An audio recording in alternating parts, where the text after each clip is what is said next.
नमस्ते बच्चों। I hope आप सभी अच्छे होंगे। अपना ध्यान रखते तो होंगे, किसी और के भरोसे तो नहीं छोड़ा। यहाँ पर आपको फिर से स्टार्ट किया जा रहा है कक्षा 10 की मैथ को। और आपने अभी कुछ समय पहले नंबर सिस्टम नवोदय विद्यालय की मैथ को पढ़ चुके होंगे। ठीक है बच्चों, अब कक्षा 10 की मैथ स्टार्ट करते हैं। उसका पहला चैप्टर है वास्तविक संख्या। कौन सा? वास्तविक संख्या। तो वास्तविक संख्या एक तरह के नंबर सिस्टम से ही कनेक्टेड है। अगर आपको नंबर सिस्टम नहीं आता है तो आप हमारी जो नवोदय विद्यालय की क्लास है उसको देख सकते हैं। तो आपको वास्तविक संख्या पर लेके चलते हैं। और ये वास्तविक संख्या यहाँ से नहीं, आप कक्षा 7th में पढ़े थे, 8th में पढ़े थे, 9th में भी पढ़े थे, अब 10th में आ गए। तो इसको आप अच्छे से नहीं, बहुत अच्छे से समझ चुके हैं कि वास्तविक संख्याएं क्या होती हैं। ठीक है, तो वास्तविक संख्याएं क्या होती है, हेडिंग डालते हैं वास्तविक संख्याएं। क्या बच्चों? वास्तविक संख्या। वास्तविक संख्या, ठीक है बच्चों। वास्तविक संख्या क्या कहते हैं उसमें? Real number. ठीक है बच्चों, ये हमारी हेडिंग आज की है। अब इस पे डिस्कशन करते हैं और इसका आज बेसिक ही बताएंगे और कल इसका पार्ट 2 बनाएंगे। तो उस पार्ट 2 में जितने भी क्वेश्चन एनसीईआरटी के बेस पे बनेंगे, जितने भी क्वेश्चन 1, 10, 5 जितने भी होंगे, टोटली वो उस पर डिपेंड करते हैं एनसीईआरटी बुक में कितने दिए हुए हैं। जितने भी होंगे सब के सब इसी बोर्ड पे आपको करने और मैं करवाता हूँ। ठीक है, वास्तविक संख्या। अच्छा, वास्तविक संख्याओं में थोड़ा सा आप जानते तो हैं वास्तविक संख्या क्या है, लेकिन थोड़ा सा ही अच्छे से डिटेल में डिस्क्राइब करता हूँ। फिर आप क्वेश्चनों पे आएंगे, बेसिक कॉन्सेप्ट पे आएंगे। ठीक है, देखो बच्चों ये क्या है, प्राकृतिक संख्या। क्या है बच्चों? प्राकृतिक संख्या। क्या बच्चों? प्राकृतिक संख्या। अच्छा, प्राकृतिक संख्या क्या होती है? प्राकृतिक संख्या क्या होती है? एस एग्जाम्पल लेता हूँ। प्राकृतिक संख्या हमेशा 1 से स्टार्ट होती है। प्राकृतिक संख्या हमेशा 1 से स्टार्ट होती है। ठीक है, 1, 2, 3, 4, 5, 6, 7, 8 चलते चलते इन्फिनिटी तक। ठीक है बच्चों, इन्फिनिटी तक लिख देता हूँ। क्या होती है प्राकृतिक संख्या? 1 से स्टार्ट होती है और इन्फिनिटी तक जाएगी। 1 से स्टार्ट होगी, इन्फिनिटी तक जाएगी। 1 से स्टार्ट होगी, इन्फिनिटी तक जाएगी। ठीक है, थोड़ा यहाँ पर अच्छे लिखते हैं। प्राकृतिक संख्या, प्राकृतिक संख्या। ठीक है बच्चों, इसका एग्जाम्पल, क्योंकि ये सब इसके बारे में डिफिनीशन लिखाना, फिर आपको नोट डाउन कराना, ये सब आप कक्षा 8 में, 9 में, 8 में, 9 में पढ़ चुके हैं। अब 10th में आ गए तो इसके में डिफिनीशन लिखाना कोई इम्पोर्टेंट नहीं है। हम एग्जाम्पल दिखा देते हैं क्या होती है, जिससे आप समझ जाते हैं। 1, 2, 3, 4, 5, 6 इन्फिनिटी तक। ठीक है बच्चों, प्राकृतिक संख्या क्या होती है? इन्फिनिटी तक। प्लस 1 से स्टार्ट होगी तो इन्फिनिटी तक जाएंगी, प्राकृतिक संख्या होती है। समझ में आया बच्चों? ठीक है, इसके जस्ट नीचे आएगा, क्या आएगा सर? कुछ तो आप अच्छे से बता ही नहीं पा रहे हैं सर। देखो, मैं थोड़ा इस पर डायग्राम के रूप में बताता हूँ, क्योंकि इसको ऐसे डिफाइन में अच्छे से लिखा जाएगा, आपको भी समझ नहीं आएगा। अब डिफाइन अच्छे से किया जाएगा यहाँ पे। प्राकृतिक संख्या, प्राकृतिक संख्या। ठीक है बच्चों, क्या होती है? 1, 2, 3, 4 इन्फिनिटी। ठीक, प्राकृतिक संख्या के बाद क्या आते हैं? पूर्ण संख्या। क्योंकि प्राकृतिक संख्या हमारी 1 से स्टार्ट है, उसके जस्ट क्या आ गया? पूर्ण संख्या। क्या आ गया? पूर्ण संख्या। क्या आ गया? पूर्ण संख्या। क्या आ गया? पूर्ण संख्या। ये कैसे होती है सर? देखो, प्राकृतिक संख्या को मैं 1 से स्टार्ट किया था। पूर्ण संख्या में कुछ नहीं, आर्यभट्ट जी ने जो हमें एक्स्ट्रा दिया है उसी को ऐड कर देंगे और इससे संख्या हमारी पूर्ण हो जाएगी। क्या हो जाएगी? पूर्ण हो जाएगी। पूर्ण संख्या होगी, हो गई बच्चों पूर्ण संख्या। प्राकृतिक संख्या के बाद हमारी पूर्ण संख्या। पूर्ण संख्या के बाद क्या आएगा बच्चों? पूर्ण संख्या के बाद क्या आएगा बच्चों? पूर्ण संख्या के बाद क्या आएगा? पूर्णांक। क्या आएगा बच्चों? पूर्णांक। क्या आएगा बच्चों? पूर्णांक। पूर्णांक क्या आएगा बच्चों? पूर्णांक। पूर्णांक संख्या। ठीक है बच्चों, नोट डाउन करते रहना। अब यहाँ पर आपको अच्छे से सब कुछ समझ में आ जाएगा। ठीक है बच्चों, पूर्णांक संख्या क्या होती है? पूर्णांक संख्या देखो बच्चों, 0 1 2 3 4 5 तब तक इनफिनिटी, -1 -2 -3 चलते चलते माइनस इन्फिनिटी बच्चों, माइनस इन्फिनिटी तक। ठीक है बच्चों, माइनस इन्फिनिटी। प्राकृतिक संख्या बताई, पूर्ण संख्या बताई और पूर्णांक बता दिए। ठीक है बच्चों, क्या बता दिए? पूर्णांक बता दिए। अब पूर्णांक के बाद हमारी यहाँ पे आ जाएगी, क्या आ जाएगी? परिमेय संख्या। क्या आ जाएगी? परिमेय संख्या। क्या आ जाएगी? परिमेय संख्या। ठीक है बच्चों, चलिए आपने दिल का इतना बना दिया है। हाँ, ये दिल ही पढ़ना तो है नहीं, बस अच्छी बातें बता दो और दिल की बात करवा दो, क्योंकि पढ़ाई में ध्यान होगा आपका तो आप टॉपर बन जाएंगे, लेकिन नहीं बनना ना। ठीक है बच्चों, परिमेय संख्या और अपरिमेय संख्या। परिमेय संख्या क्या होती है?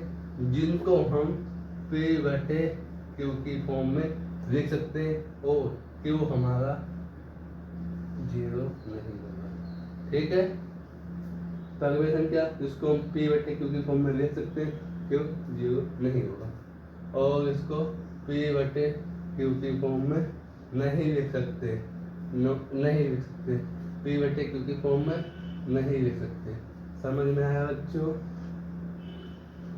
समझ में आया? ठीक है बच्चों, अच्छा यहाँ पर आप देखो, अब यही हमारा क्या हो जाएगा? यही क्या हो जाएगा? हमारा वास्तविक संख्याएं कंप्लीट बन जाएंगी। वास्तविक संख्याएं कंप्लीट बन जाएंगी। क्या बन जाएंगी? वास्तविक संख्याएं बन जाएगी। अब उसको थोड़ा सा हम बड़ा कर देते हैं, थोड़ा सा बड़ा। ठीक, ये क्या होगा? वास्तविक संख्या। क्या होगा बच्चों? वास्तविक संख्या। ठीक है बच्चों, अच्छा हम क्या, प्राकृतिक संख्या भी वास्तविक संख्या, पूर्ण संख्या भी वास्तविक संख्या है। ठीक है, पूर्णांक भी हमारी वास्तविक संख्या है, परिमेय संख्या भी वास्तविक संख्या है। क्या बच्चों? अपरिमेय संख्या भी वास्तविक संख्या में आएगा। बताओ बच्चों, जिसको भी यहाँ पर पता हो वो कमेंट बॉक्स में बता सकता है कि हमारी परिमेय संख्या वास्तविक संख्या है या नहीं है। डायग्राम आपके सामने है, आप समझ सकते हैं और बता सकते हैं। ठीक है बच्चों, अच्छा यहाँ पर बात आती है सर, अपरिमेय संख्या कैसे होती है? अपरिमेय संख्याएं क्या होती हैं सर, इनके बारे में थोड़ा बता दीजिए तो हमें थोड़ा अच्छे से समझ में आएगा, क्योंकि सर समझ में तो वैसे आया ही नहीं। आपने ये इतना बड़ा सा बना दिया है, कैसे क्या होगा? मेरी बात सुनो, बोर्ड पे आओ, बोर्ड पे आओ। अगर कोई प्राकृतिक संख्या की बात की जाएगी वो भी वास्तविक संख्या, पूर्ण संख्या की बात की जाएगी वो भी वास्तविक संख्या, पूर्णांक संख्या की बात की जाएगी वो भी वास्तविक संख्या, परिमेय संख्या की बात की जाएगी वो भी वास्तविक संख्या, अपरिमेय संख्या की बात की जाएगी तो वो भी वास्तविक संख्या में ही आएगा, क्योंकि हमने बॉक्स इन सबको एक बड़े से स्क्वायर, बड़े से क्या, बड़े से गोले में बंद कर दिया है। ठीक है बच्चों, समझ में आया? अब यहाँ पर थोड़ा सा आपको बताता हूँ परिमेय संख्याएं क्या होती हैं। अब परिमेय संख्याएं क्या होती है, रेशनल नंबर क्या होता है, ये रेशनल नंबर्स क्या होते हैं। ठीक है बच्चों, आओ इसको नोट डाउन कर चुके हैं, स्क्रीनशॉट ले लो, मैं साइड में खड़ा हो जाता हूँ। स्क्रीनशॉट ले लो बच्चों, मैं साइड में खड़ा हो जाता हूँ।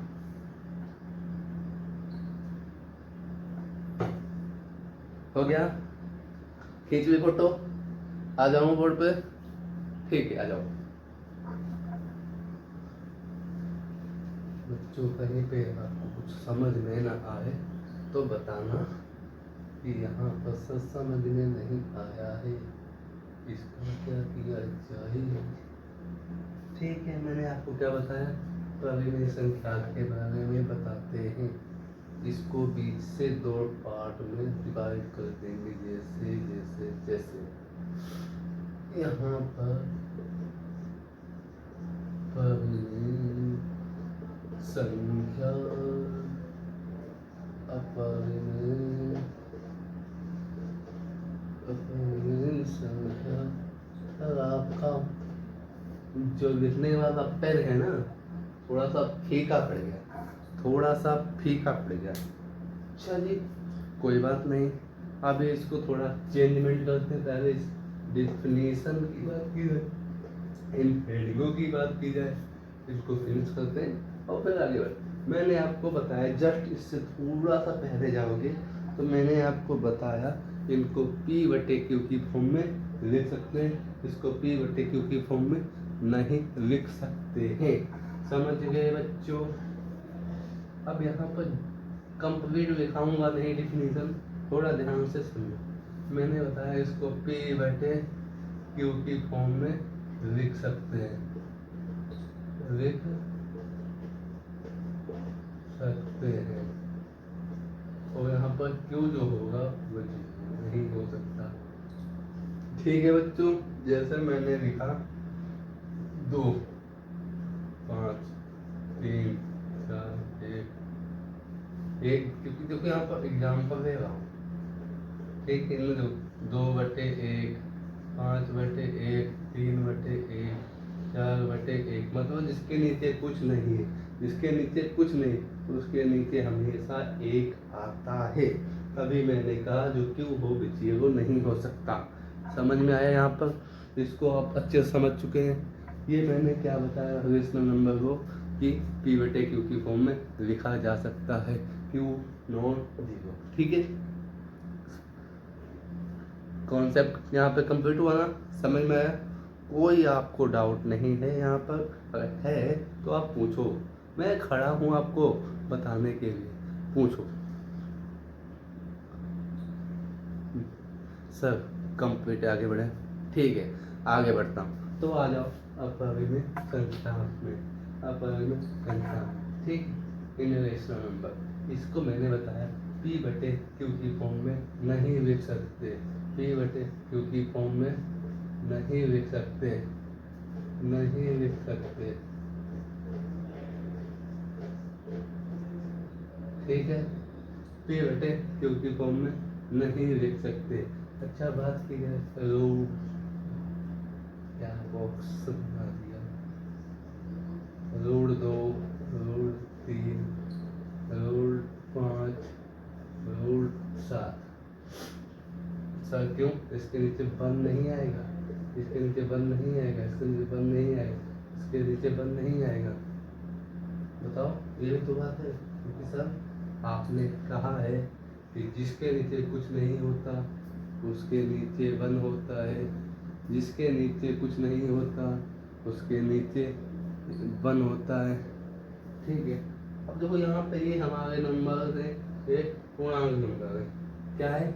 एक पूर्णांक नंबर। अच्छा, इसका जब बाहर रूट को बाहर निकालेंगे तो वो हमारा पॉइंट में आएगा, और पॉइंट में कंप्लीटली चलता हुआ होगा, कंप्लीटली चलता हुआ होगा। ठीक है, जैसे मैं बात कर दूँ 2 की 0.141 ऐसे कुछ होता है मान। ठीक है बच्चों, समझ में आया? समझ में आया बच्चों? अब कुछ और चीजें बताता हूँ आपको, अच्छी सी चीजें, अच्छी सी। अब यहाँ पर आप हेडिंग लागू,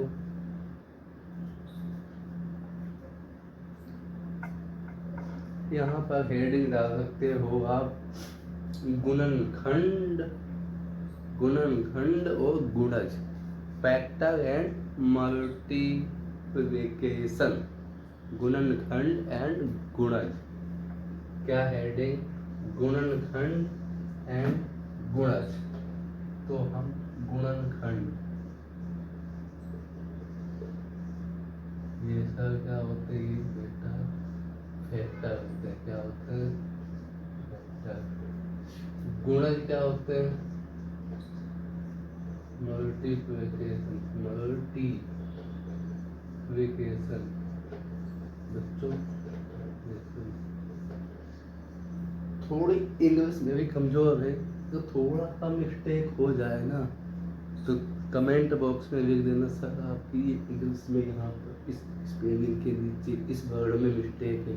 ठीक है बच्चों, मैं नेक्स्ट वीडियो में चेंजमेंट कर दूँगा, क्योंकि मुझको इंग्लिश आती ही नहीं आती है, इतनी नहीं थी कि मैं आप सबको इंग्लिश पढ़ा सकूं। कि जितना डर उसको उससे लगता था, उतना ही डर मुझको इससे लगता है। समझ में आया? ठीक है। गुणनखंड, अब इस शब्द से आपको थोड़ा सा अचंभे की बात, तो गुणनखंड क्या होता है, लेकिन जब इस शब्द की बात करें तो आपको अरे सर ये तो पता है, ऐसे ऐसे ऐसे करना होता है। गुणज की बात की सब ये भी नहीं पता, लेकिन मल्टीप्लिकेशन की बात की जाए तो ये आपको पता है। ठीक है।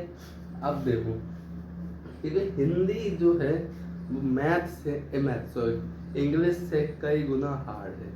हिंदी इंग्लिश से कई गुना हार्ड है। इस शब्द से बच्चा डाइवर्ट हो जाता है, समझ नहीं पाता है कैसे ये वर्ड का क्या होगा, इन वर्ड होगा, लेकिन इन शब्दों से वो कंप्लीटली डिफाइन कर देता है। ठीक है। गुणनखंड की बात की जाए, गुणनखंड फैक्टर मतलब हमें ऐसे फैक्टर मतलब नंबर को तोड़ के उन टूटे हुए नंबर को डिवाइड लिखना होता है जिनसे वो कट जाए। सर बोर्ड पे कुछ बताएंगे? हाँ बताएंगे, क्यों नहीं। ठीक है, मैं एग्जाम्पल देता जाऊँगा। यहाँ पर एग्जाम्पल की बात करता हूँ। देखो बच्चों ध्यान से, मैंने कहा 32 का फैक्टर 32 का फैक्टर बताओ। 32 तो 32 के फैक्टर को करने के लिए हम सीधा जो आपने सीखा है उसी टॉपिक से, उसी कॉन्सेप्ट से करेंगे। ठीक है। इसको पहले सबसे छोटा नंबर 2 से काटते हैं। 2 3 जा 6, 2 1 जा 2, 2 1 जा 2। ठीक है बच्चों, 1 इसको दिया, यहाँ पे होगी 16, 2 8 जा 16। ठीक है बच्चों, फिर 2 से काटेंगे, 2 9 जा 18, फिर 3 से काटेंगे, 3 3 जा 9, फिर 3 से 3 बन जाता है। ठीक है। जो मैंने इस साइड में लिखा हुआ है, क्या लिखा है, ये लिख लेते हैं 1 2 2। ये हमारे गुणनखंड हो गए। क्या हो गए बच्चों? गुणनखंड। 32 के गुणनखंड क्या होंगे? 1 2 मल्टीप्लाई 2 मल्टीप्लाई 2 मल्टीप्लाई 3 मल्टीप्लाई 3। ठीक है। अब इनके देखो, 3 के 9, 9 दूनी 18, 18 दूनी क्या है, 2 दूनी 4 4, 7 की 12। ये तो सर आपने गलत किया है। अच्छा सॉरी बच्चों, गलत किया।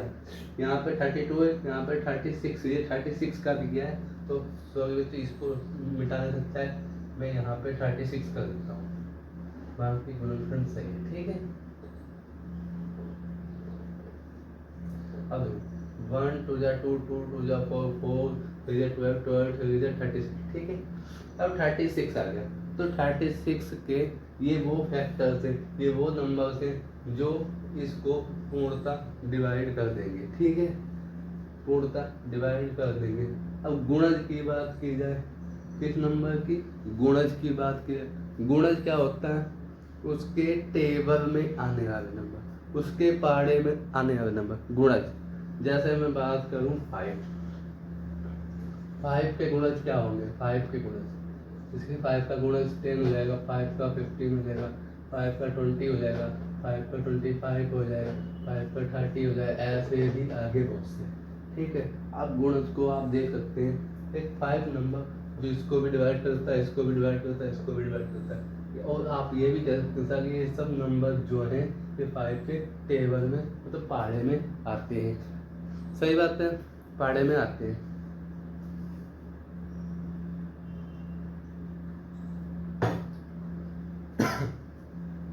पहाड़े में आते हैं, समझ में। गुणनखंड में क्या किया, नंबर दिया था उसके हमने फैक्टराइजेशन किए और जो उसके पार्ट बने वो हमारा गुणनखंड हो गया।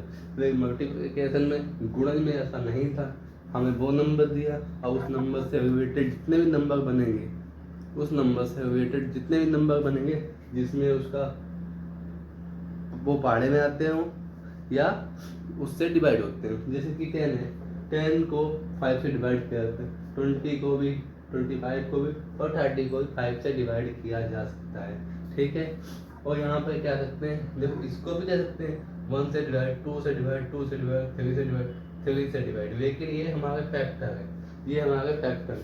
अब ये हमारा नंबर आगे भी जा सकता है 100, 200, 500, 1000। ठीक है, तो नंबर जितना भी आगे जाएगा ये 5 से डिवाइड ही उसको कर देगा। ठीक है, लेकिन इसके फैक्टर इससे एक्स्ट्रा नहीं हो सकते, इसके फैक्टर इससे एक्स्ट्रा नहीं हो सकते। समझ में आया बच्चों। यहाँ पे जितने भी बच्चे क्लास देख रहे हैं, किसी को कोई सा भी नंबर सिस्टम में वास्तविक संख्या में थोड़ा सा भी डाउट बन रहा है, सर यहाँ पर ये स्टेप वो स्टेप कंप्लीट नहीं हो पा रही, तो मैं आपको यहाँ पर क्लास को बड़ी ना कर आपको एक छोटा सा रास्ता बताता हूँ। मेरी नवोदय विद्यालय की जो क्लासें इसी चैनल पर पड़ी हुई हैं, पार्ट 1, पार्ट 2, पार्ट 3, उन पार्ट्स को, तीनों पार्ट्स को ऐड करेंगे तो मुश्किल से 1.5 घंटे की क्लास बनेगी। ठीक है, आप एक दिन में फिनिश करते हैं, उनको आप देख लेंगे एक बार, तो आपका ये जितना भी कॉन्सेप्ट है, यहाँ पे जितना भी कॉन्सेप्ट मैं बता रहा हूँ वो वहाँ से कंप्लीटली आपको कंप्लीट हो जाएगा। ठीक है,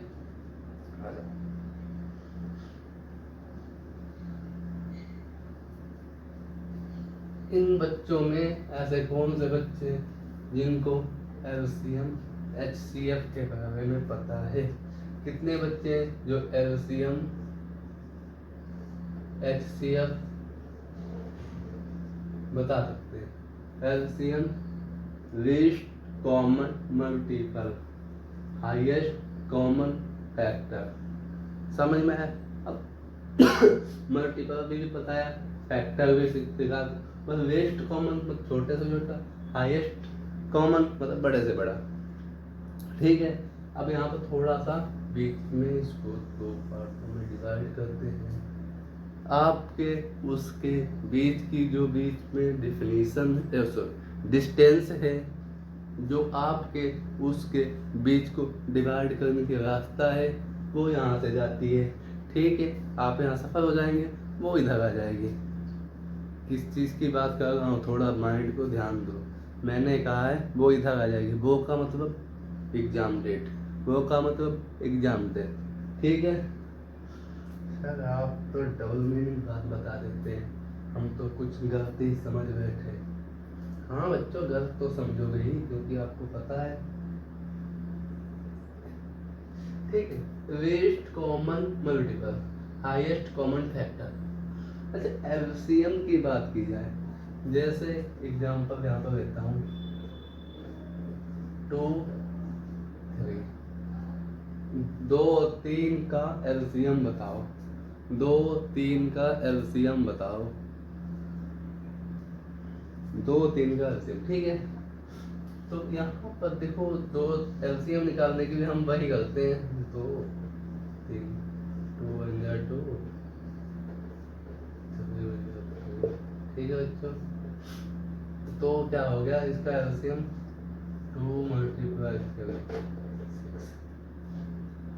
अब देखो थोड़ी डिफिनेशन पे आओ, least common multiple, least common multiple. अब इन दो का LCM 6, इन दो का LCM 6। लीस्ट मतलब छोटा से छोटा, छोटे से छोटा बार नंबर देखना पड़ेगा जो इन नंबरों से पूर्णतः डिवाइड हो, इन नंबरों के पहाड़े में आता हो। ठीक है, इन नंबरों के पहाड़े में आता हो या इन नंबरों से पूर्णतः डिवाइड हो।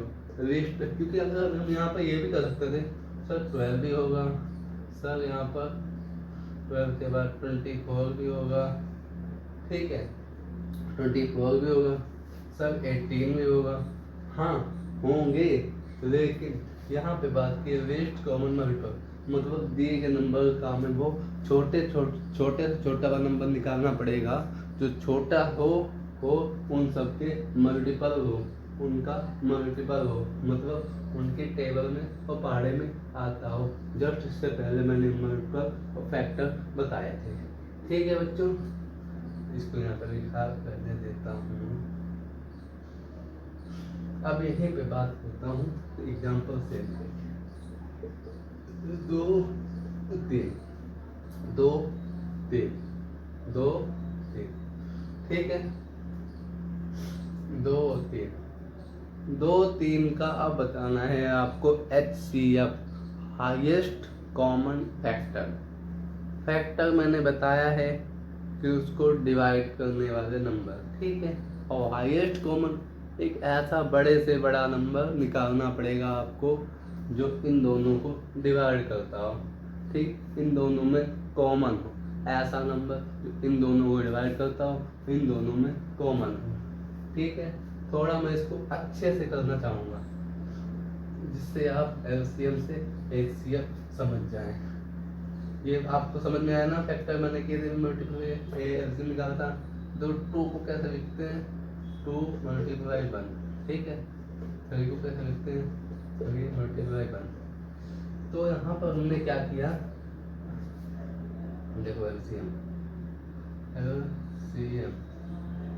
अब हमें दोनों में कॉमन देखना है। यहाँ पर कॉमन क्या है 1, तो जब दोनों में कॉमन मिले उसका 1 लेंगे, तो दोनों 1 नहीं लेंगे 1।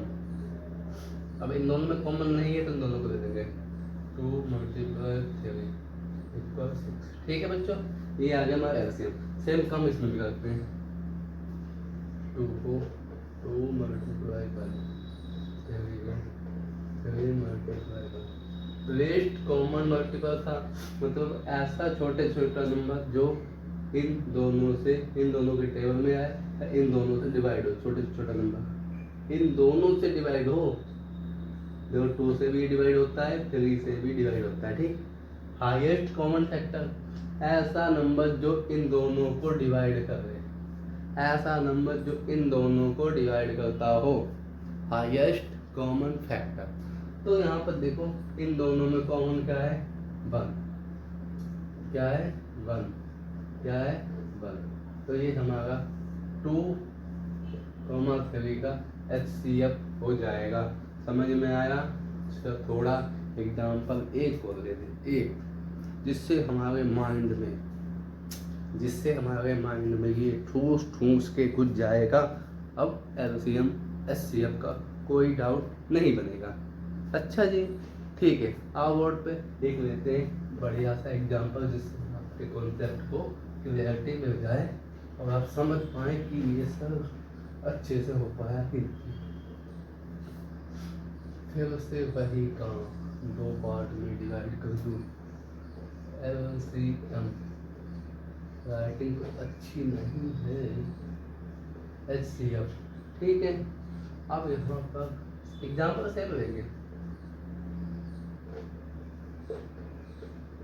ठीक है,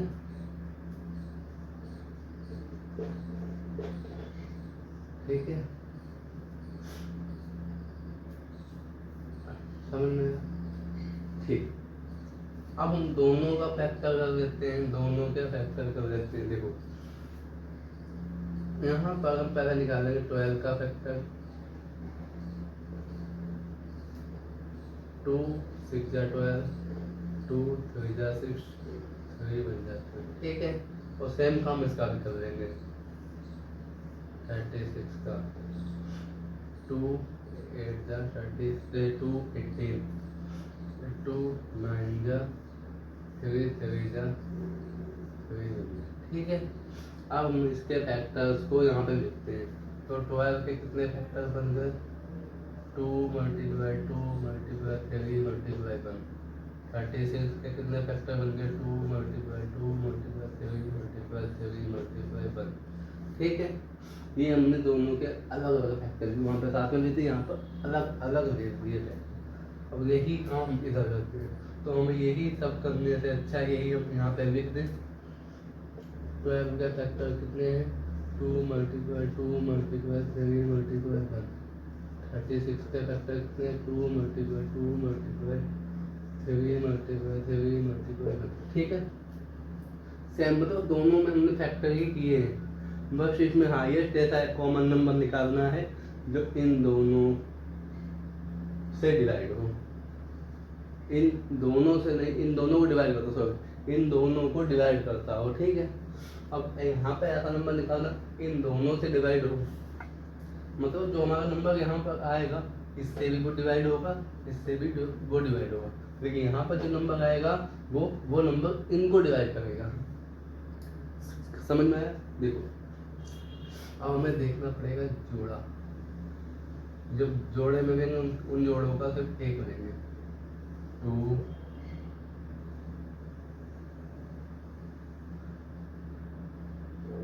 ठीक, 2 3। ठीक है, अब हमने जोड़ा देखो ले लिया, जोड़ा यहाँ पर ये का भी है तो बंद दे देंगे, लास्ट में जो बचा है उसको भी दे देंगे। ठीक, अब ये हमारा एलसीएम 2 दूनी 4 3 12 3 36 36 सेकंड 36 कितना आ गया? 36 कितना आ गया बच्चों? 36 कितना आ गया? 36 आ गया।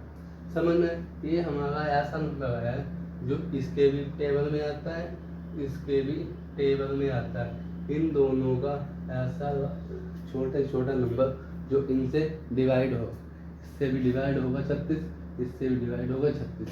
ठीक है, एलसीएम समझ में आया? सेम काम एचसीएफ पे करते हैं, बस इसमें क्या है, जो नंबर आएगा वो इनको डिवाइड करेगा, ये नंबर इसको डिवाइड करेगा, लेकिन यहाँ पर जो ऐसा नंबर आएगा वो इनको डिवाइड कर देगा। ठीक है, अब हमने क्या किया था? कॉमन लिया था, कॉमन क्या लिया था? कॉमन क्या लिया था? कॉमन। ठीक है, अब तो कई काम करेंगे कॉमन की। क्या यहाँ पर आ गया?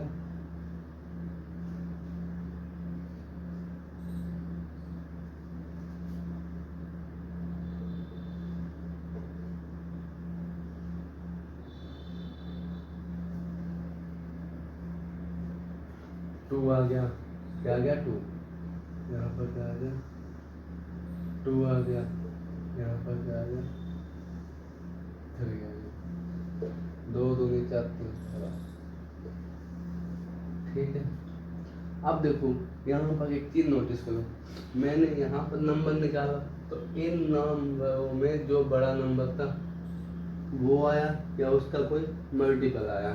ठीक है, इन दोनों में नंबर जो दिया है उनका मल्टीपल है या उनसे बड़ा नंबर जा सकते हैं, जैसे यहाँ पर हम 72 भी दे सकते हैं, लेकिन 72 हमारा इन नंबर का एलसीएम नहीं होगा, वो बड़ा हो जाएगा। ठीक है, एचसीएफ की बात की, एचसीएफ में इन दोनों में ऐसा नंबर आया है हमारा जो ये नंबर इनको भी डिवाइड कर सकता है, ये इसको भी डिवाइड कर देगा, लेकिन यहाँ पे 36 है, ये इसको डिवाइड करेगा, ये इसको, मतलब एलसीएम में निकालना पड़ेगा ऐसा नंबर जो इन नंबरों से डिवाइड हो। एचसीएफ में ऐसा नंबर है जो नंबर दिए गए संख्या को डिवाइड करता हो। ठीक है, समझ में आया बच्चों? आ गया समझ में? आ गया?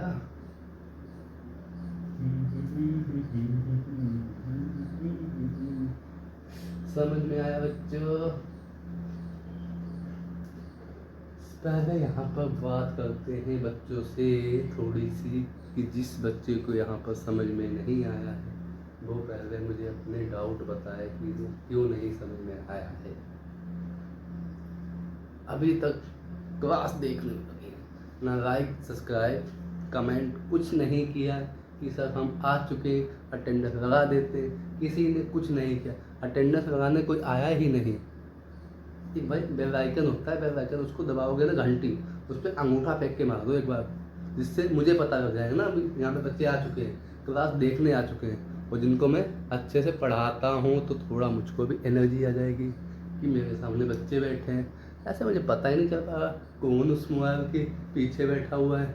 ठीक है, अपनी अटेंडेंस कमेंट बॉक्स में दे दो कि सर आई एम प्रेजेंट। ठीक है, अब आगे चलते हैं कि इस क्लास को यहीं पे समाप्त करते हैं। आप बताओ बच्चों, यहीं पे समाप्त करते हैं? कल क्वेश्चन की बात की जाए। ठीक है बच्चों, तो ये क्लास यहीं पे समाप्त करते हैं। कल इस टॉपिक पे जितने भी क्वेश्चन बनेंगे उनको कंप्लीट करेंगे। ठीक है बच्चों, ये क्लास यहीं पे समाप्त करते हैं। जय हिंद, जय भारत।